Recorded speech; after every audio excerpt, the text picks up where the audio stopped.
خب پسرم این واشر رو میبینی؟ این واشر میخوره رو دنده یک تک.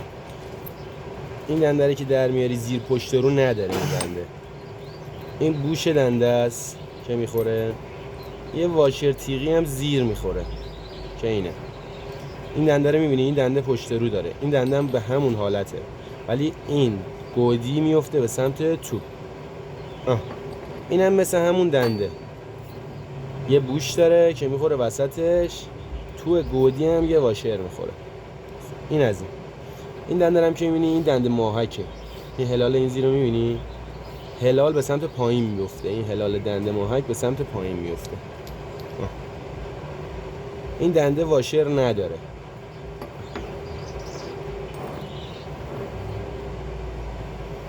میای دوباره اینجا یه دونه خار داره. این خار رو در میاری میذاریم اینجا. این خار رو میذاریم اینجا. اینم مثل اون شفت. این دنده پیماش باید به سمت رو باشه. واشر ستاره‌ای هم توش میفته. تو دنده میفته. این طرفی که صافه به سمت پایینه، اون طرفی که دنده داره به سمت بالاه، چون این با اون باید جفت بشه. این دنده باید با اون جفت بشه. این دنده واشر نداره، این دنده واشر داره که میره تو ستاره. این پیما هم به سمت روه که اینجوری قرار میگیره. واشر ستاره روی این میخوره. این دنده هم که میبینی بازم اینم ماهکیه، ولی این دفعه این دنده ماهکش به سمت بالاه، پیم به سمت پایینه. چه نگاه کن اینها.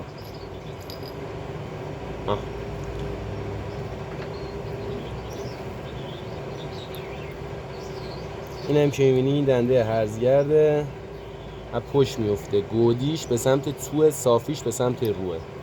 حالا یه دور دیگه برات میبندمش. این دنده ماهک اینجوری میره جا. نه اینجوری میره جا پسرمون. پس شد این واشر میفته اینجا، از سمت پشت میره تو.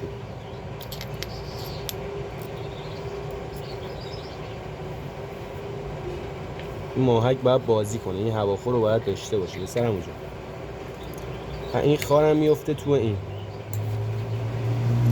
نکنید. یه دقیقه دو دقیقه اذیت نکنید، دارم فیلم میگیرم. داره ضبط میکنه. این صدا رفت توش. بره توش. نکن. این خار میفته جا.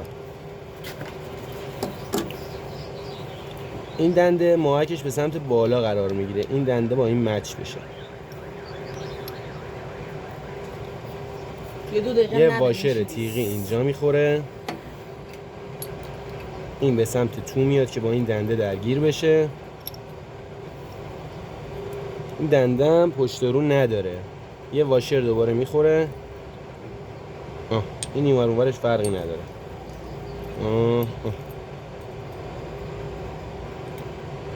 این واشر هم برمیگرده روی کار. گیربکس جمع شد.